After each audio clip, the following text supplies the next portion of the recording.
It is a little brisk this morning, about minus 20 degrees Celsius here. So got a couple extra layers. It's gonna be cool, but we're just gonna have to keep riding, stay warm.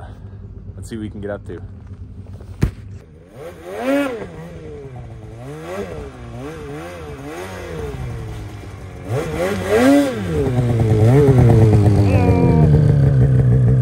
Found ourselves a nice little creek. Some deadly snow in here. We are going to try to poke up this. This does lead right up to the main trail, almost pops out right by the cabin in this area. So we're gonna just kind of play up it, see how far we can go, if not the whole way. But some really awesome snow back in here, so should be fun.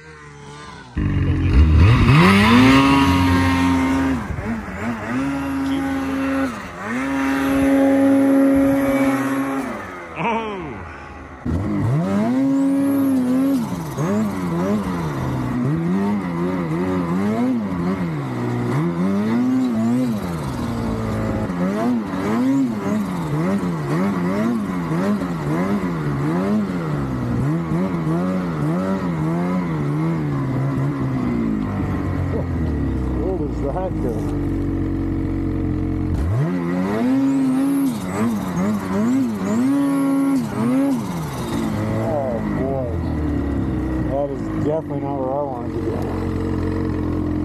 go. Okay, did a little bushwhacking and managed to get her past the big boy. Now let's see if we can go find Dustin. I see a line.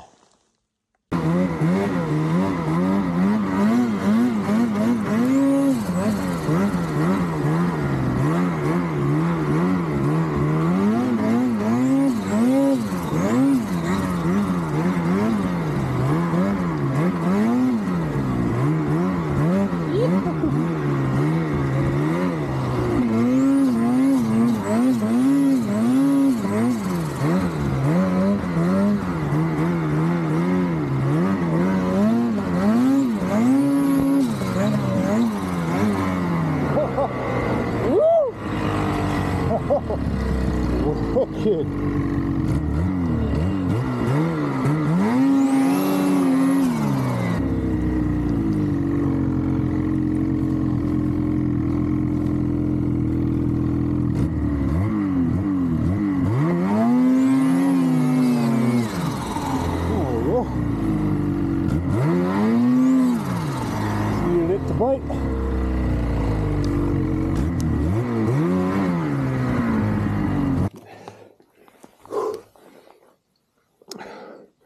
Well, it's minus 20 this morning, so a guy really layered up. But I'm seeing I could have went without a few now. It's hot.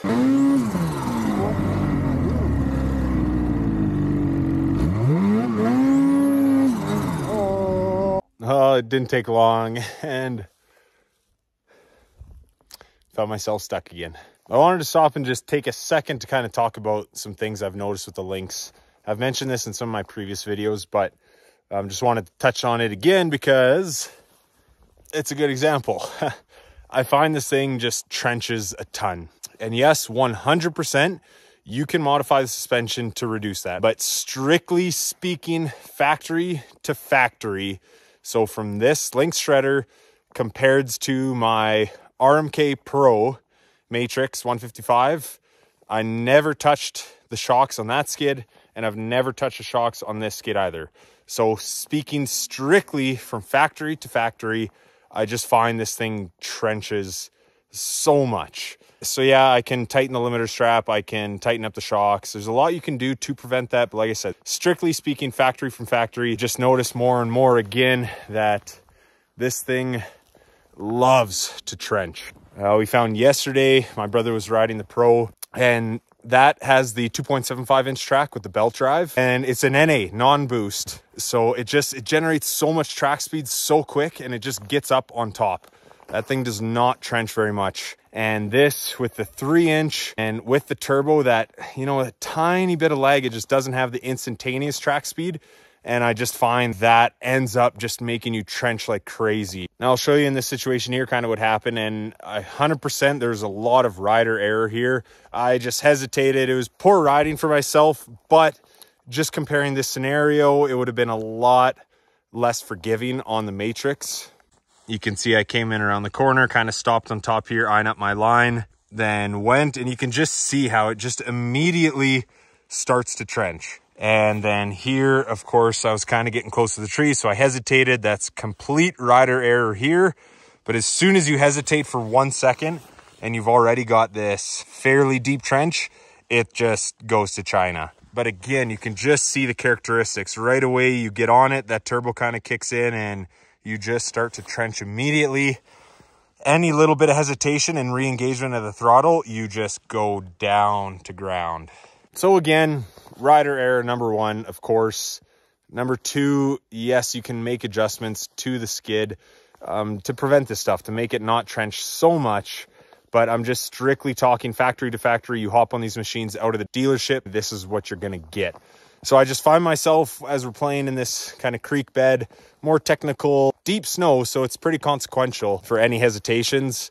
I wish I was on my Matryx 100%. And even with the naturally aspirated, this is just where it really is gonna perform.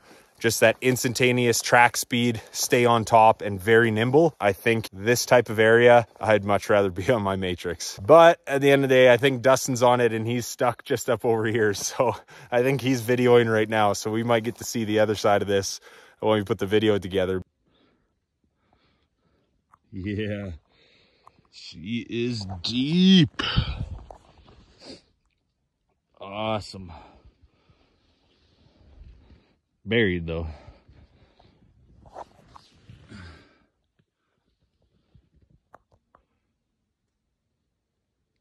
At the end of the day, rider error is going to trump all, but I think just in these scenarios, be a little more confident with the Matryx. It's just a little more forgiving, I find. But enough talking.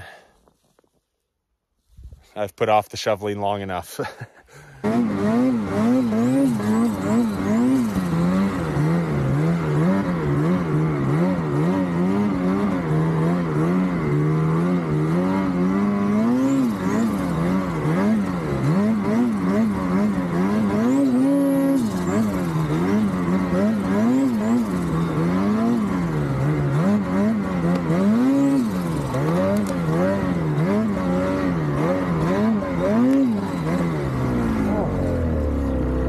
Again, rider error again.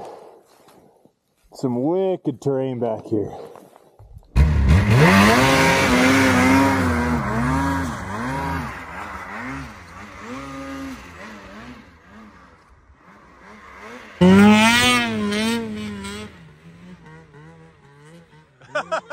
Right under it. He didn't want to go. He didn't want to go any further than he had to.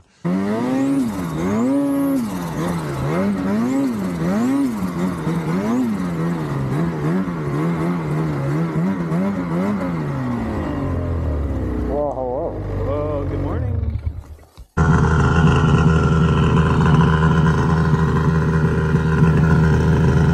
The old toe warmer.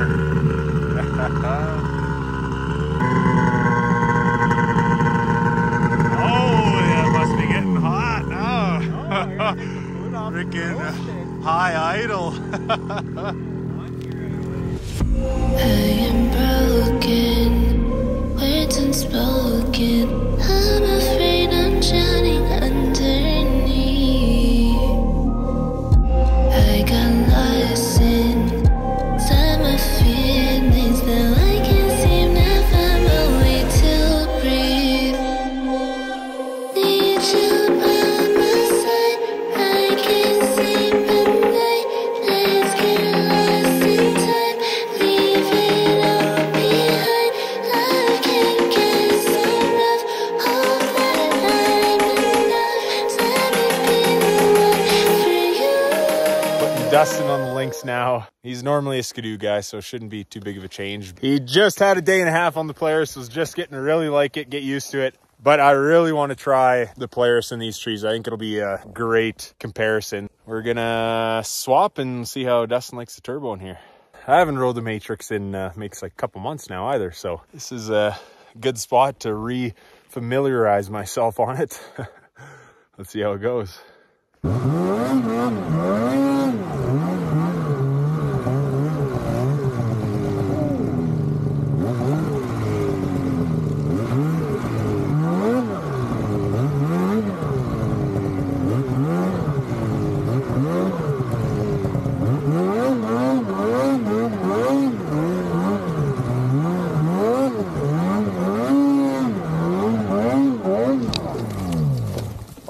Stepping off it, I just fell into the snow, but the sled is perfect.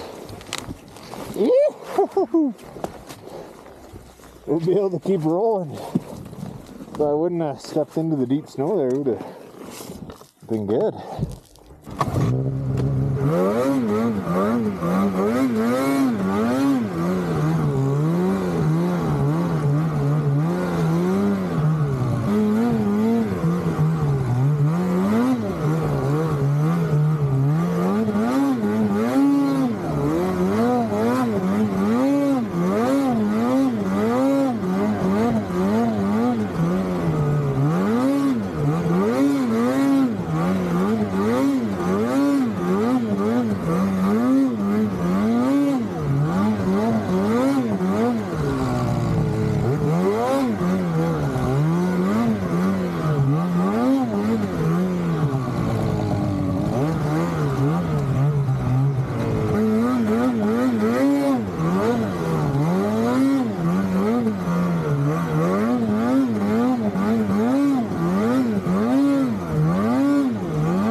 That was my first line back on the Polaris. I haven't rode this since before Christmas and just got right on it and right into the technical stuff. And it just feels so natural. A little rusty, as you can see. I high-fived a couple trees, but just like, I just get immediate confidence with this. It's just so predictable, goes right where you want to go. That engagement's so quick. It just has track speed right now. As I kind of came up and stopped here and started trenching a little bit as I kind of weaseled my way around this tree. And you can see I was right trenched, but just pushing alongside of it, it actually got back on top. And now I'm right back on top and ready to go again. So we did our swap and I right away just love being back on this. And what did you figure, Dustin? Oh, it just trenched right down. I stopped there to like pick my line and I didn't completely stop. I just slowed down, lost momentum, but it just, as soon as I got on the throttle again, turbo spools up and you're just straight down. Yeah. And like you keep on it and hope it catches, but she don't. No, she'll never get back up. Yeah, this is like you're saying, the NA honestly is such a huge advantage here. The 9R, this would be 9R country. Just really quick engagement, quick track speed. That turbo, just, they're not like there's a lot of delay in the spool, but there's just that tiny delay in track speed and then power hits. And that just gets you to trench like crazy.